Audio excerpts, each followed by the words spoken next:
O que acontece hoje é, antes alguém podia vir à igreja por causa da sua família. Hoje a família pode testemunhar, pode ajudar, mas a opção vai ser sempre Da pessoa. pessoal. Uhum. Mas em alguns pontos, algumas pessoas acham que, vamos dizer que a igreja virou cafona. Né? Mas, e como o senhor falou em fé, e falou em outras religiões, né, existe a crença em Cristo, existe a religião, né? A crença em Deus e a religião.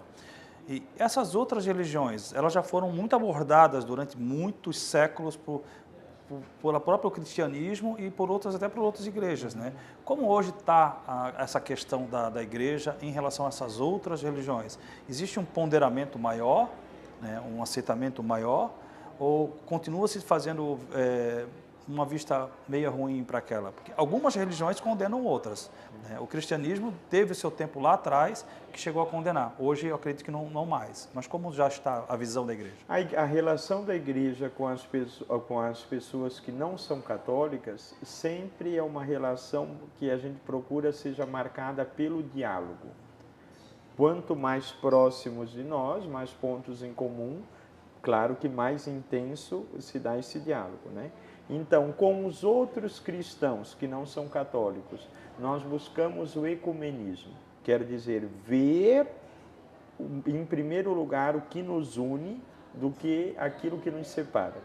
Porque em relação às outras igrejas cristãs, certamente é muito mais aquilo que nos une do que aquilo que nos separa. E isso é que tem que ser evidenciado, né? Se eu estou falando com um não católico, que é cristão, mas não é católico, que tem o batismo, mas não é católico, eu não vou procurar primeiro ver quais são as diferenças entre nós, mas aquilo que nós temos em comum, que é muito, que é muitíssimo. E a partir daquele comum, vamos continuar conversando, aprofundando, para nos unirmos quanto possível, até que a unidade entre todos os cristãos seja total, seja plena e visível, porque esse foi um pedido de Jesus, que todos sejam um, como eu e o Pai somos um, né? Então, isso em relação aos cristãos. Depois tem aquelas pessoas que têm religião, mas não são cristãs. Com elas, nós queremos estabelecer também um diálogo, né? Diferente, é claro, mas um diálogo, porque em todas as religiões existem sementes do verbo de Deus, nós dissemos, quer dizer, sinais positivos da bondade, da beleza, da verdade de Deus. E vamos trabalhar juntos com essa pessoa, então, por um mundo melhor. E depois nós temos as pessoas sem religião, as pessoas que Os não... ateus. Isso, as pessoas sem agnósticos, ateus, pessoas não crentes, como as pessoas, o modo como elas se chamam daí é diferente e nós temos que respeitá-las. Mas com essas pessoas nós também temos muita coisa em comum. Temos a humanidade toda em comum, né? E há muita coisa em que se pode aprender um do outro, a trabalhar juntos, né? Porque um homem de fé também tem suas perguntas, também tem suas dúvidas, né?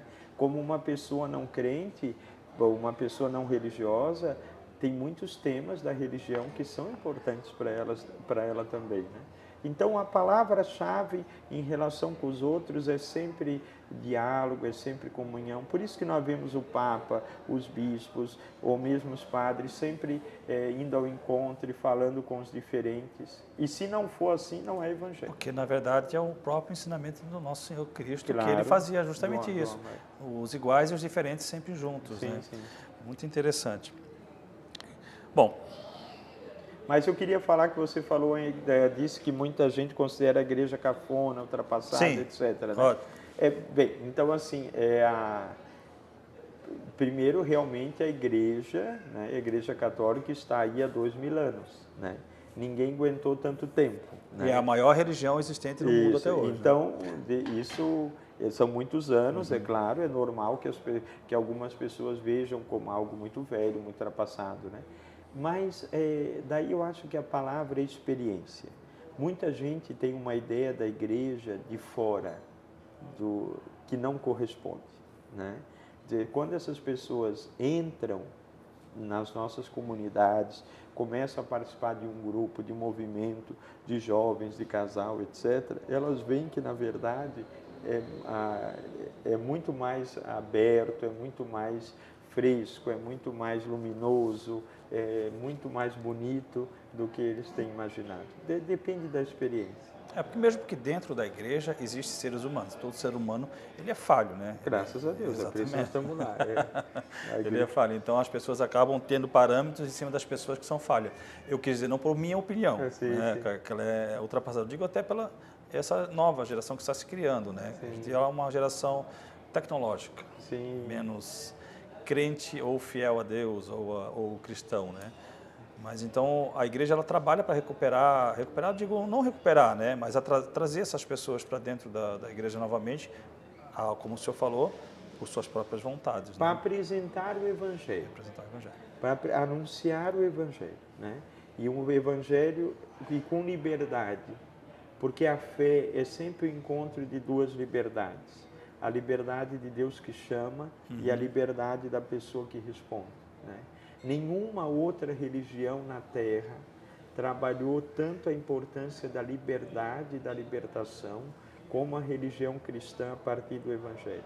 Por isso que para nós, assim, a liberdade de crer ou de não crer, a liberdade religiosa é um valor fundamental, porque ele está baseado na dignidade de cada pessoa humana, né? Então, esses conceitos, pessoa, dignidade, liberdade, essas palavras que hoje são de todo mundo, que às vezes as pessoas até usam contra a igreja, na verdade todas elas nasceram num ambiente de fé e de evangelização e são mais católicas do que a gente pode imaginar.